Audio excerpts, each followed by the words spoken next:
Hello everyone, welcome and welcome back to your YouTube channel. उम्मीद करती हूँ कि सब बढ़िया होंगे एंड अच्छे से प्रिपरेशन कर रहे होंगे। सो आज के वीडियो में मैं आप लोगों से अपनी टू डू लिस्ट शेयर करने वाली हूँ for IBPS PO interview, SBI clerk and SBI PO।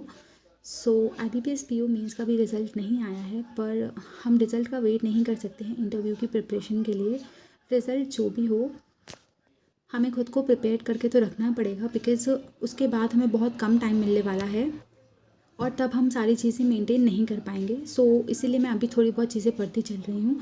तो मैं बताती हूँ अब आपको अपनी कि क्या क्या मैं फॉलो कर रही हूँ इन दिनों, क्या क्या कैसे कर रही हूँ, ठीक है। तो सबसे पहले बात करते हैं IBPS PO इंटरव्यू की। तो इंटरव्यू के लिए मैं बैंकिंग अवेयरनेस जो मैंने अपने खुद के हैंड रिटन नोट्स बनाए थे और मैंने टेलीग्राम चैनल पर भी शेयर करके रखे हैं। इससे पहले कि आप पूछो, टेलीग्राम चैनल पर चले जाना, फाइल सेक्शन में देखना, सारे आपको मिल जाएंगे। और टेलीग्राम चैनल के लिंक मैं डिस्क्रिप्शन और कमेंट सेक्शन दोनों जगह दे दूँगी, ठीक है। तो उसको किया है मैंने। उसमें क्या था कि मैंने उसको पहले ही नोट्स बनाए थे, तो उसमें जो भी इम्प्रूवमेंट थी वो सारी करके उसको मैंने एक बार रिवाइज़ कर लिया है कि उसमें जो भी चीज़ें थी कि NPA क्या होता है, नाबार्ड, RRB, सबसे रिलेटेड सारी न्यूज़ेस पढ़ ली हैं। उसके बाद अभी कॉमर्स, क्योंकि मैंने अपने ग्रेजुएशन कॉमर्स से किया था, तो उसकी जो बेसिक चीज़ें हैं वो सब पढ़ रही हूँ मैं। देखो, इस कॉलेज लाइफ तो मेरा उसमें चला है, कोविड में चला है। सिर्फ लास्ट ईयर मैंने एग्जामिनेशन दिया था, तो मैं जितना भी 11th-12th में पढ़ा है ना, मैंने उसी के हिसाब से पढ़ रही हूँ। और कॉलेज की बुक्स भी मेरे पास नहीं है, तो जितना भी है उतना ही पढ़ रही हूँ मैं। अब इसके बाद क्या करना है, इसके बाद का मुझे नहीं पता है कि किसको फॉलो करना चाहिए। तो कमेंट सेक्शन में आप हम प्लीज़ बताना कि इंटरव्यू के लिए सबसे बेस्ट कौन सा सोर्स है, किन सर को फॉलो करना चाहिए हमें इंटरव्यू के लिए। बिकॉज़ मुझे उतना आइडिया नहीं है, क्योंकि ये मेरा पहला इंटरव्यू होगा अगर क्लियर होता है मीन्स तो। सो प्लीज़ कमेंट सेक्शन में सजेस्ट करना। अब बात करते हैं हमारी SBI PO and SBI clerk के लिए। तो SBI PO एंड क्लर्क के लिए अगर प्रीलिम्स की बात करें तो मैं केवल और केवल मॉक्स और टॉपिक टेस्ट दे रही हूँ। उसके अलावा मैं कुछ भी नहीं कर रही हूँ प्रीलिम्स के लिए। जो मॉक्स आते हैं ना, वो लाइव वाले, वो भी वही दे रही हूँ जो फ्री ऑफ कॉस्ट होते हैं, जहाँ अच्छा खासा कंपटीशन हमें पता चलता है। अभी मैंने एक भी पेड मॉक नहीं दिया है, सारे फ्री और लाइव वाले जो आते हैं वो दिए हैं। और टॉपिक टेस्ट जैसे simplification, number series, quadratic equation, puzzles, इन सबसे टच में रहूँ प्रीलिम्स वाले, वो सिर्फ टॉपिक टेस्ट में देती हूँ, सो दैट मेरा प्रीलिम्स की स्पीड बनी रहे, ठीक है। अब बात करते हैं मेंस के लिए। तो मेंस के लिए क्या है, सबसे पहले हम बात करते हैं सब्जेक्ट वाइज। इंग्लिश में मैं क्या करती हूँ, एडिटोरियल और बुक रीडिंग। बुक रीडिंग इसलिए मैंने ऐड किया क्योंकि आजकल मुझे बुक रीडिंग का बहुत ज़्यादा इंटरेस्ट डेवलप हुआ है और मैं रात में हमेशा कम से कम हाफ एन आवर तो रीडिंग करती हूँ, इसीलिए इसको भी मैंने ऐड कर दिया है। और इससे मुझे इम्प्रूवमेंट मुझे खुद में दिख रही है, थोड़ी सी रीडिंग स्पीड मेरी अच्छी हो गई है एंड अंडरस्टैंडिंग भी थोड़ी डेवलप हो रही है। प्लस इंटरेस्ट की चीज़ है तो और अच्छी बात। नेक्स्ट, अलग अलग टॉपिक टेस्ट दे रही हूँ, जैसे कि error detection, para jumble, RC, अलग अलग टॉपिक के टॉपिक टेस्ट और सेक्शनल मॉक्स भी लगाती हूँ इंग्लिश के लिए। ये सब एक दिन में नहीं करती हूँ, अपने हिसाब से मैं कॉम्बिनेशन बना लेती हूँ कि मुझे एक दिन में इतना करना है, फिर नेक्स्ट डे इतना करना है। पर बेसिकली मैं ये सारी चीज़ों को कवर करती हूँ धीरे धीरे, ठीक है। और जिस दिन मैं सेक्शनल नहीं देती हूँ तो उस दिन मैं कोई वीडियोस देख लेती हूँ। वीडियोस देखना भी बहुत ज़रूरी है। कभी कभी क्या होता है कि हम चीज़ों को अप्रोच करते हैं, पर हो सकता है कि हमारी अप्रोच उतनी अच्छी ना हो जितनी हमें टीचर्स गाइड कर देते हैं। इसलिए मैं वीडियोस भी बीच बीच में देख लेती हूँ, पैरा जंबल, एरर को सॉल्व करने की, RCs को सॉल्व करने की, ताकि मैं और अच्छे बेस्ट वे में इसको कर सकूँ। उसके बाद 120 रूल्स का रिविजन मैं टाइम करती रहती हूँ, क्योंकि ये मुझे बहुत हेल्प करता है एरर्स को अच्छे से रेक्टिफाई करने में, इसलिए इसको मैं करती रहती हूँ। अगर आपको भी करना है तो इसका PDF मैंने ऑलरेडी शेयर करके रखा है टेलीग्राम चैनल पर, आप भी वहाँ से कर सकते हो। नेक्स्ट, ईडियम फ्रेजेस आजकल बहुत ज़्यादा पूछने लगा है। इसकी जो क्वेश्चंस हैं वो इंक्रीज़ होते जा रहे हैं डे बाय डे हमारे प्रीलिम्स और मेंस दोनों जगह पे। तो इसको भी आप करो टाइमली। मैं भी करती हूँ और मैंने काफ़ी सारे शेयर भी करके रखे हैं। और अगर आपको कहीं से नहीं मिलता है तो बस गूगल जाया करो, गूगल कर लिया करो, आपको काफ़ी सारे ईडियम फ्रेजेस मिल जाएंगे प्रैक्टिस करने के लिए, लर्न करने के लिए। नेक्स्ट बात करते हैं क्वांट्स के। तो क्वांट्स में मैं भी हाई लेवल क्वेश्चंस कर रही हूँ अरिथमेटिक के हर एक चैप्टर के, क्योंकि बेसिक क्वेश्चंस मुझे बन जाते हैं, पर हाई लेवल क्वेश्चंस मैं नहीं समझ पाती हूँ कि कैसे ये वेरिएबल डिकोड होगा और कैसे सॉल्व होगा, तो उस पर वर्क कर रही हूँ। एंड अभी मैं हर्षल सर की वीडियोज़ को देख रही हूँ जो भी यूट्यूब पे अवेलेबल है, बस वहीं से कर रही हूँ, क्योंकि मेरे पास कोई भी पेड सोर्स नहीं है, मैंने परचेज़ नहीं किया है। नेक्स्ट, DI और केसलेट जो भी मेंस की क्लासेस रहती हैं वो मैं कर रही हूँ।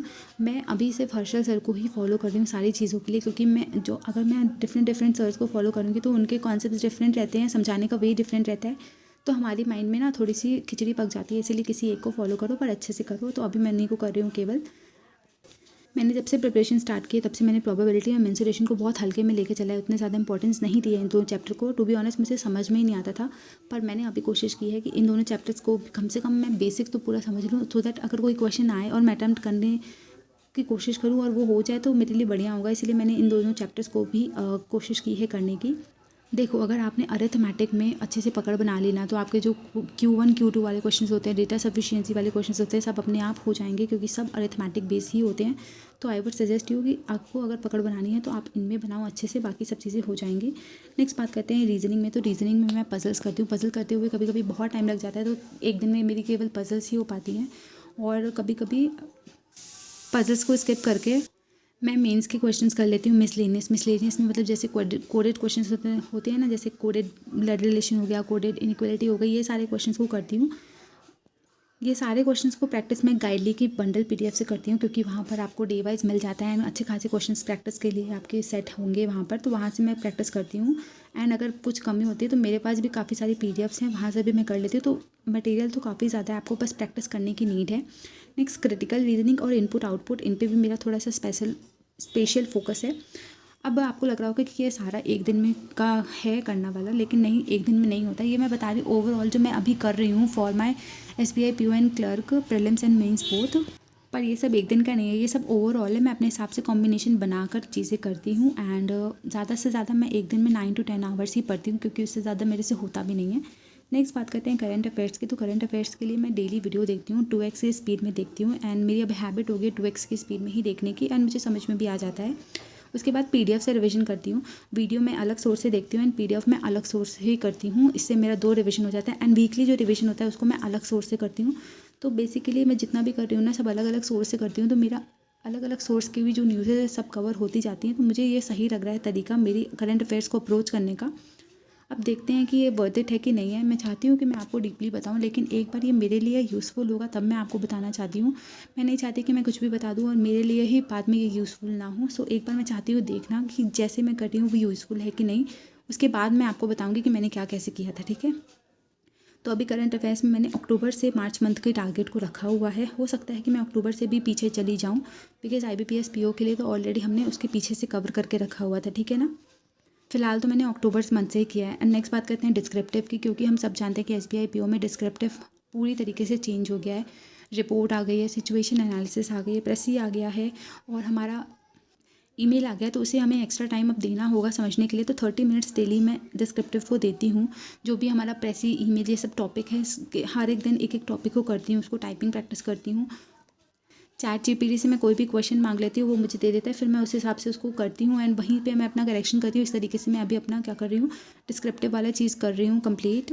सो ये मेरी ओवरऑल टू डू लिस्ट है जो मैं अभी अपनी प्रिपरेशन के लिए कर रही हूँ। एंड मैं एक सजेशन देना चाहूँगी, चाहे आप लोगों को एक्सेप्ट करना है या नहीं करना है वो आपकी मर्ज़ी है, लेकिन अगर आपने पिछले साल मतलब 2024 में आपने जितने भी एग्ज़ाम्स दिए हैं उसमें आप प्रीलिम्स में बहुत करीब रह गए, या फिर आपने प्रीलिम्स क्लियर करके मेंस दिया है, तो प्लीज़ आप सिर्फ अभी मेंस पे फोकस करो, बिकॉज आप मेंस के बहुत करीब हो, मतलब प्रीलिम्स के बहुत करीब हो। तो आपको बहुत ज़्यादा फोकस प्रीलिम्स को देने की ज़रूरत नहीं है।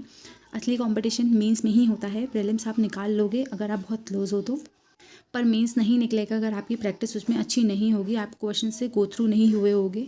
सो यही मेरा सजेशन है कि फोकस मोर ऑन मेंस। और थैंक यू फॉर वॉचिंग। अगर यहाँ तक आ गए हो तो चैनल सब्सक्राइब ज़रूर कर देना।